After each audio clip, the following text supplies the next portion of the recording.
Welcome to Policing TV and this edition of Talking Crime with me, Danny Shaw. And I'm delighted to say that on this programme, I'm joined by Grant Nicholls. Grant is the Chief Learning Officer for the Australian Federal Police. He has been involved with the Dubai World Police Summit, where he's been talking about the GPX initiative. And that's one of the key issues that I want to talk to Grant about on this edition. Grant, thank you very much for joining us. Thank you, Danny, and thanks for the opportunity. So tell us about this initiative. It involves a number of different countries and police forces, and it was a central talking point at the Dubai World Police Summit. Tell us about GPX. Yeah, thanks, Danny. The GPX is the Global Policing Innovation Exchange. So it comprises 10 countries and 12 agencies. So around the table, we've got United Kingdom National Crime Agency, Police Scotland, Netherlands Police Service.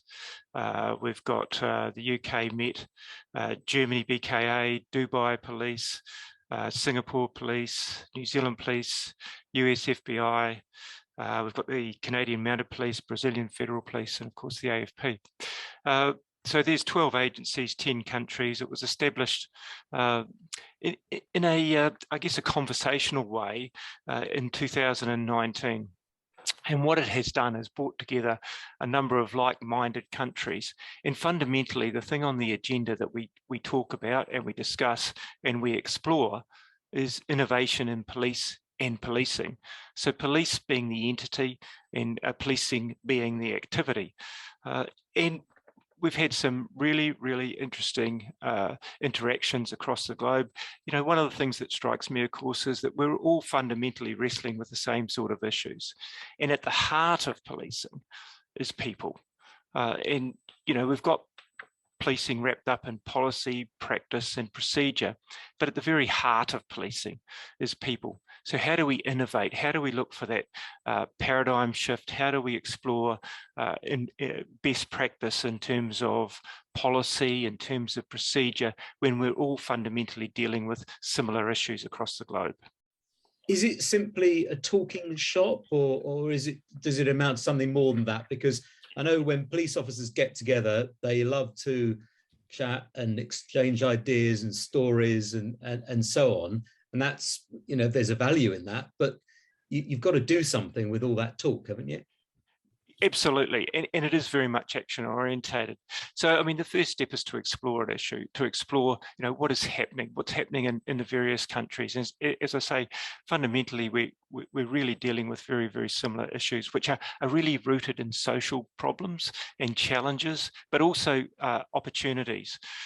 And so, if I look at, say, for example, what we're doing with our secondment program, we have a very active secondment program, and yes, it's in its infancy, but we had the privilege of having currently Deputy Commissioner Rob Van Bree attached to the AFP for 12 months.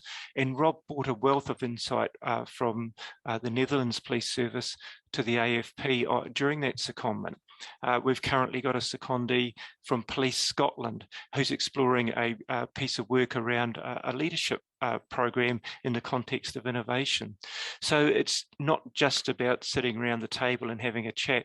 It's about doing. It's about putting action into activity and making things happen in terms of exploring what's going on in police, in the world of police, and what's going on in the world of policing, and how can we collectively make it better. Can you give me an example of a particular project or a particular innovation or particular issue where you think this type of collaboration is making a difference or has made a difference? The AFP currently have an innovation fund, and that was an innovation in its own right. So in the first year that we established that fund, we thought, well, we'll just see how this goes. We had 104 applications, and they were applications from staff in terms of ideas, concepts, activities that staff felt would make police and policing better, more effective, more efficient. We looked at those, and 82 were considered very, very carefully, a short list of 55, down to 18 that was selected for funding as a proof of concept. And the average cost of each of those proofs of concept or small projects in the context of an organisational budget wasn't huge. It was somewhere between $5,000 and $50,000 each project. But the opportunities that would be realised as a result of that, we thought was a fairly good investment in the time and effort that staff were applying to these ideas and concepts that they wanted to explore. And this is about inculcating innovation in the organisation. It's about supporting the front line. It's about supporting our staff to be able to make a difference, because the people who know the most about the activity in terms of contemporary policing are the ones that are doing it today. So we work closely with those people to foster their good ideas and see which ones are actually going to result in a policy change or a practice change. And as I say, that piece of innovation is very much in its infancy, but it's a step in the direction of innovation, of continuous improvement, and of developing police and policing. And I'm quite excited about that, because I think some of those projects will yield some pretty significant results. It's early days, but at least we've taken the step on that journey. Give me a sense of a project that you're excited about. I know you probably don't want to go into too many details for operational reasons, or because it might be a sensitive stage, but can you give me a rough idea of the sort of project that you're banking on, delivering some benefits? I'll share with you one that I touched on earlier, and that's the secondment program. That in itself is a project that we're exploring, and we want to look at not just the mechanics of bringing someone into an organisation, but what are the benefits to the organisation and what are the benefits to the individual. So that's one of the activities that we're looking at in the context of innovation and exploring where are those opportunities for the individual, where are those opportunities for the organisation? Is it a viable activity to be engaged in, seconding people across the globe for a period of time? And then, what is the ultimate period of time for someone to be in a policing organisation, to be able to make a contribution to that organisation and equally to their own development? So there's a return on investment for both organisations, the organisation or the home organisation and the host organisation. So I'm really, really supportive of that. I had the benefit early on in my career as an inspector, when I was with the New Zealand Police, of going to Strathclyde Police then, and I thought it was a great experience. It really opened my eyes to another style of policing, and I was completely impressed with what I saw with Strathclyde Police. I thought they were very professional, well organised, and well supported by their public police service. So I personally benefited from a secondment program, and that's part of the reason why we're exploring this. I think it's a huge opportunity to share ideas across the globe, to share learnings, and I think there will be some very positive things come out of it. I'm surprised that isn't something that's more routinely established in policing across the world. I mean, you get university students who spend time in other countries, you get multinational businesses that obviously people are traveling across the globe, etc. I'm surprised that something like that hasn't been established, and there aren't pathways to do that already. Oh, look, don't get me wrong, there are pathways, there are secondment arrangements across the globe. I think from the AFP perspective, we're trying to formalise it a little more. We're trying to understand those benefits in greater clarity and granularity. We're trying to ensure that we can really stand on a firm ground when we say that this is a good thing to be engaged in from a policing perspective, and these are the likely outcomes that organisations and individuals will receive. So I guess from our perspective, we're exploring it in a little more depth, but yes, secondment programs do operate across the globe. In terms of technology, what excites you? What are the innovations in technology that you think perhaps Australia and other countries can work on together that could make a difference to fighting crime? Well, I think there's a whole world to be explored in terms of the area of forensics. Crimes are often solved in terms of the thoroughness of the scene examination, the ability to glean the DNA and other evidence from the scenes. I think there's opportunities there. I think familial DNA, exploring that and what opportunities exist in that space. I can see there's a whole future there in terms of how that can best be used, and with the necessary safeguards that are required.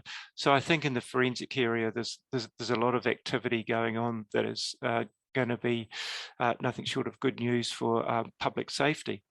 I think there's activity in ICT and the information communication and technology space.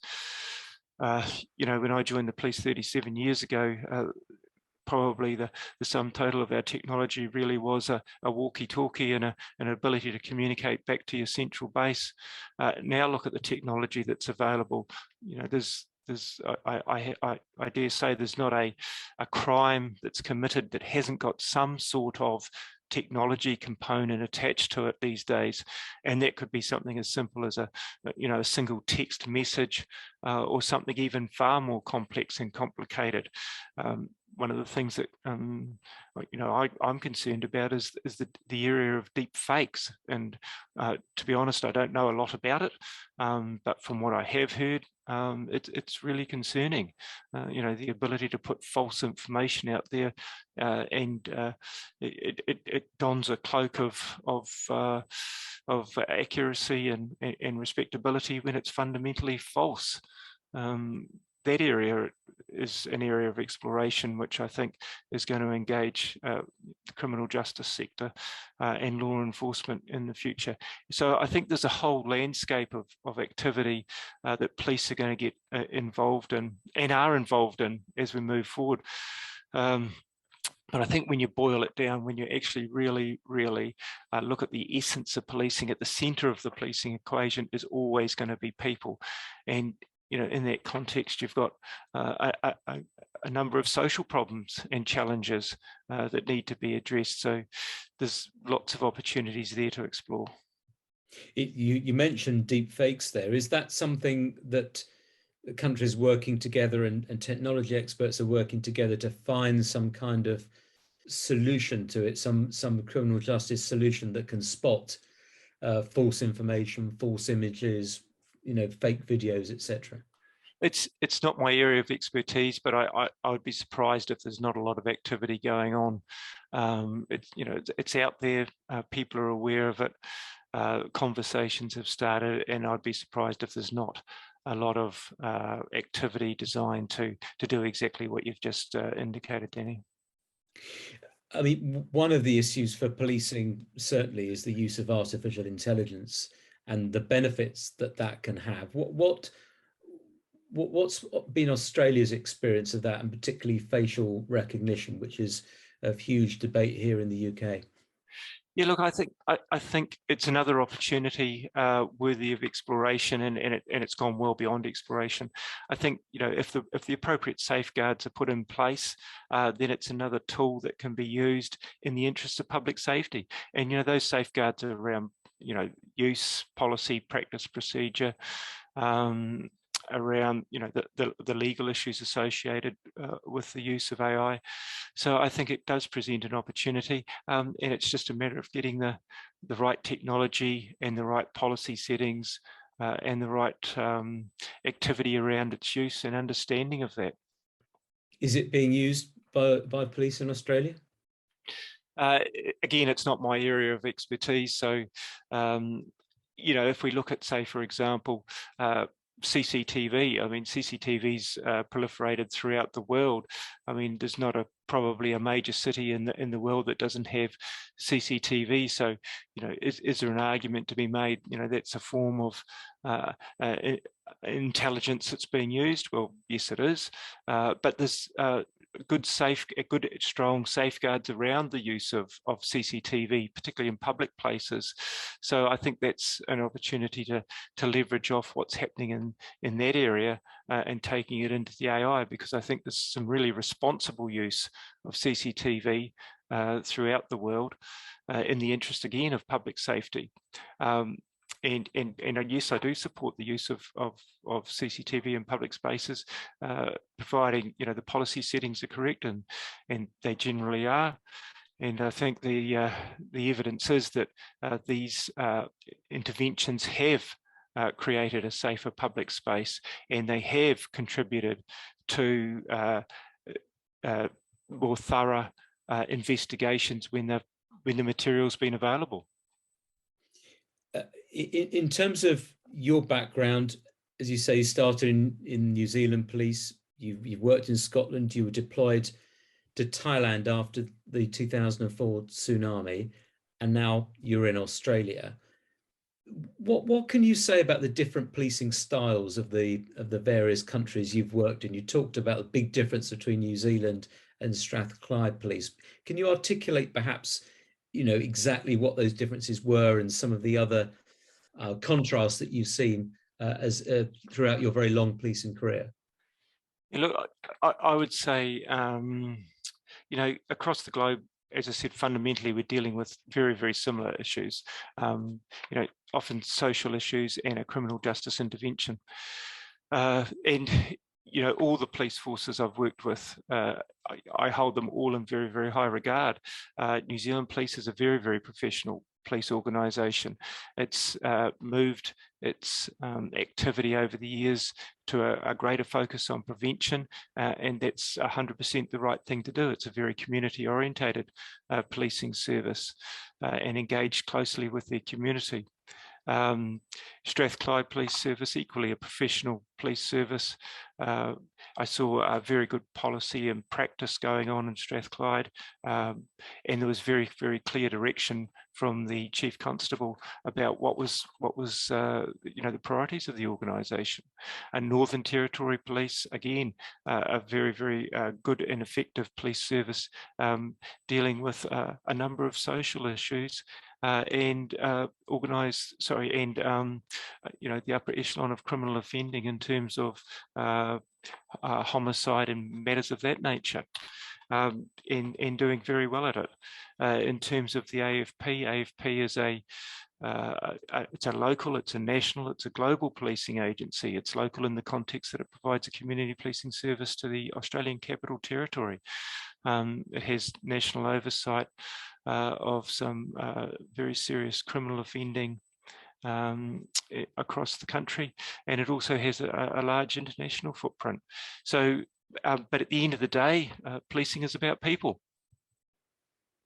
Indeed it is. You mentioned the Australian Federal Police, and I note in one of its most recent reports that there's an enduring battle with outlaw motorcycle gangs, Mexican drug cartels, and Italian organised crime. It sounds like a pretty toxic mix of organised criminality.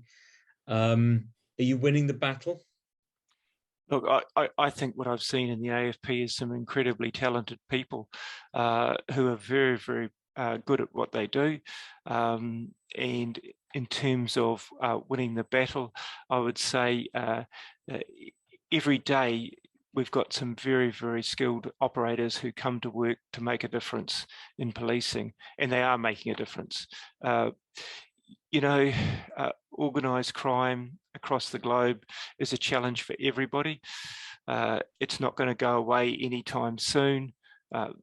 My sense is that the commodity that the organised criminals are generally chasing is the dollar, the pound, the euro, however described. But as I say, there's some incredibly talented people, not only in the AFP, but across the globe, working in a very collaborative way to make not only the country that they serve, but the people of this world safer in terms of criminality, crime, and organised criminals. So, yeah, I think we are making a difference. If there was one innovation, one piece of legislation, one technique, one technological trick that you could use to tackle some of the organised crime gangs, what would it be? Look, I think, as I said, follow the money. That's the motivator generally. And I think the and countries across the world are onto this. I mean, the proceeds of crime legislation across the world is very good. I think the effort is in that space. Take away the money, take away the assets. That really hurts.